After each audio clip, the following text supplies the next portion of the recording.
안녕하세요.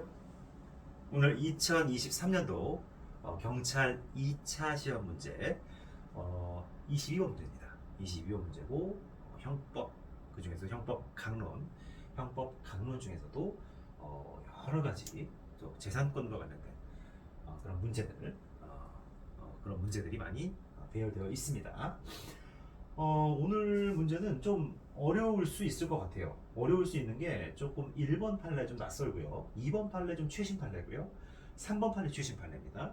그래서 좀 최신 판례도 많이 들어가 있고, 이 어쨌든 재산권과 관련된 판례 중에서 우리가 좀 눈에 많이 익지 않은 그런 문제들이 좀 많아요. 지문들이 많아요. 그래서 여러분들이 딱 봤을 때 약간 당황할 수 있는 그런 문제입니다. 하지만 최신 판례라든지 아니면 최신의 그런 어떤 판례들을 미리 공부한 분들, 이런 분들에게는 그렇게 또 어려운 문제가 아닐 수 있는 게 바로 본 판례잖아요. 최신 판례라는 거는 바로 올해 딱 시험 치기 직전에 이 간행된 판례들이기 때문에 여러분들이 분명히 공부를 굉장히 근접한 시간에 했을 거고, 따라서 기억의 잔상이 잘 남아 있을 거예요. 그래서 최신 판례 공부를 열심히 하신 분들, 뭐 강사님들이 최신 판례 교재들은 뭐 필수적으로 잘 출간을 하시잖아요.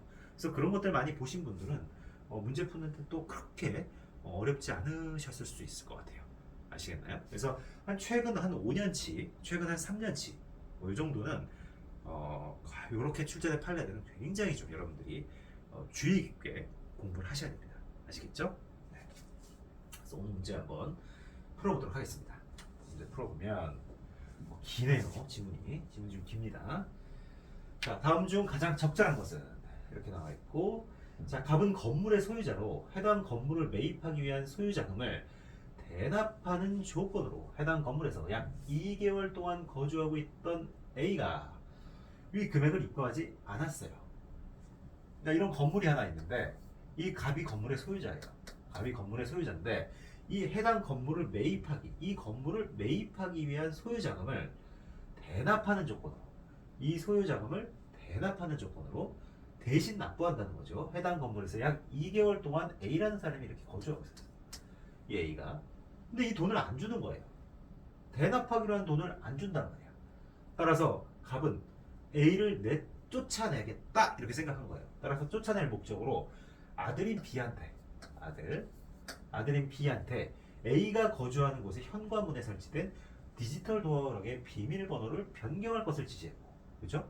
이에 따라 을이 그 도어락의 비밀번호를 변경했다면 갑에게는 권리행사 방해 교사죄일까요? 교사죄가 성립한다 이렇게 되어 있네요. 갑에게. 자, 갑의 입장에서는 이게 자기 건물이죠.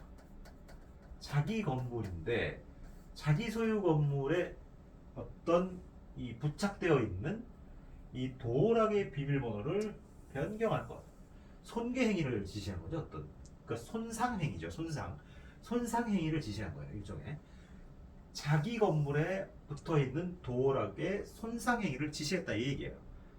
즉 갑의 관점에서 만약 이걸 갑이 직접 행하였다면 권리행사 방해죄가 성립할 수 있는 그런 사안이에요. 근데 갑이 누구한테 시켰죠? 을. 을은 누구죠? 아들. 아들은 이 건물하고 무슨 관계가 있을까요? 아빠 거니까 이게 내 거가 되나요? 아빠 거니까 이게 내 거가 돼요? 그건 아니죠. 아들 입장에서 그냥 타인 소유 건물인 거예요. 타인 소유. 즉 타인 소유 건물의 어떤 손상행위를 일으킨 거예요. 타인 소유 건물의 손상행위를 일으킨 거다. 즉 자기 소유가 아니에요. 자, 그럼 자기 소유가 아니면 을이 정범인데 권리행사 방해죄가 성립되나요? 안 되는 거죠. 을한테 권리행사 방해죄가 성립이 안 되잖아요. 그렇죠? 을한테 권리행사 방해죄가 성립이 안 돼요. 그럼 어떻게 되는 거죠? 교사범이 성립하나요? 정범이 성립하지 않는데 교사범이 성립하나요? 성립하지 않죠. 따라서 권리행사 방해 교사죄가 성립한다? 이거 틀리게 되는 거죠. 그래서 1번은 틀렸다. 이렇게 되는 거예요. 그 다음 2번입니다. 그래서 이거는 굉장히 이론적인 부분이랑 연결되어 있는 그런 판례예요. 그래서 잘 기억해 두셔야 됩니다. 아주 어려운 판례죠. 자, 두 번째는 뭐냐면 이 손괴죄의 개념이에요. 손괴죄는 효용 그 자체를 침해해야 되는 거예요. 이거 한번 보세요. 갑이 타인 소유 토지의 이용을 방해할 목적으로 권한 없이 건물을 신축하였다면 이는 다른 사람의 소유물을 본래의 용법에 따라 무단으로 사용 수익하는 행위이지요. 따라서 소유자를 배제한 채 물건의 이용 가치를 영득하는 것 맞아요. 그 결과 소유자가 물건의 효용을 누리지 못하게 될 것. 뭐죠? 이 목적은 뭐예요? 무단으로 사용 수익해가지고 이 소유자를 배제시켜버린 거죠. 그죠? 무단으로 사용 수익해서 소유자를 배제했다. 이렇게 되는 거예요. 근데 우리 손괴죄 뭐예요? 손괴죄라는 거는 이건 불법 영득이사예요. 결국 소유자를 배제하고 무단 사용 수익. 내 소유물처럼 무단 사용 수익 이렇게 된 거예요. 일종의 부동산 절도행위라는 거죠. 근데 우리 부동산 절도행위를 처벌하진 않아요.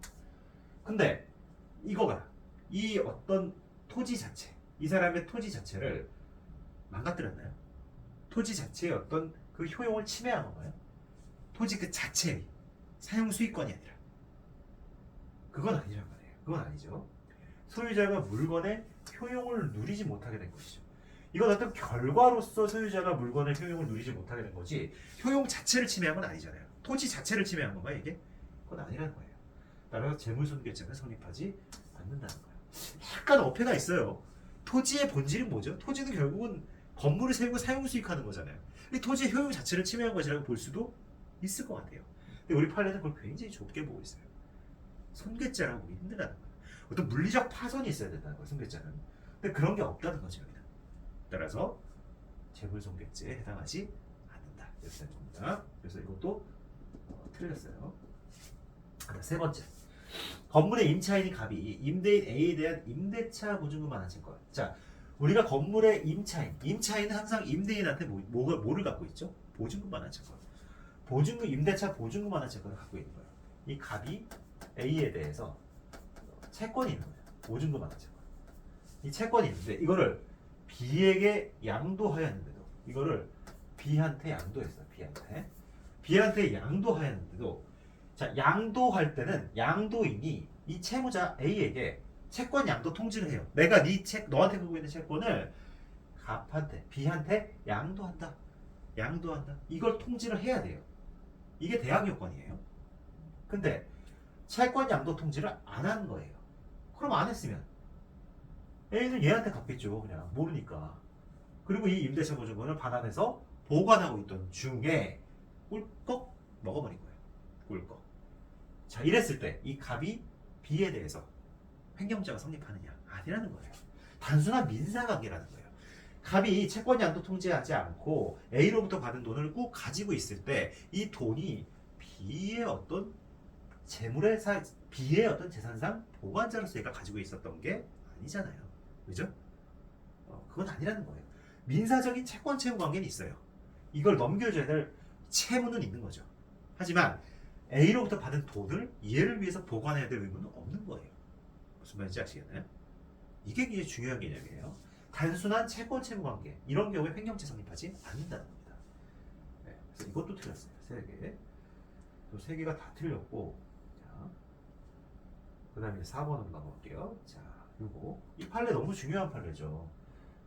너무 중요한 판례고 너무 기교적인 판례죠. 갑이 PC방에 게임을 하러 온 A로부터 2만 원을 인출해 오라는 부탁과 함께 현금 카드를 건네받게 됐어요. 근데 위법하게 이득할 제로 권한 없이 그 위임받은 금액을 초과한 5만 원을 2만 원을 인출하라고 했는데 5만 원을 인출한 거예요. 3만 원 더 인출한 거예요. 그럼 얘가 3만 원을 더 삥땅 친 거죠. 속된 말로. 그죠?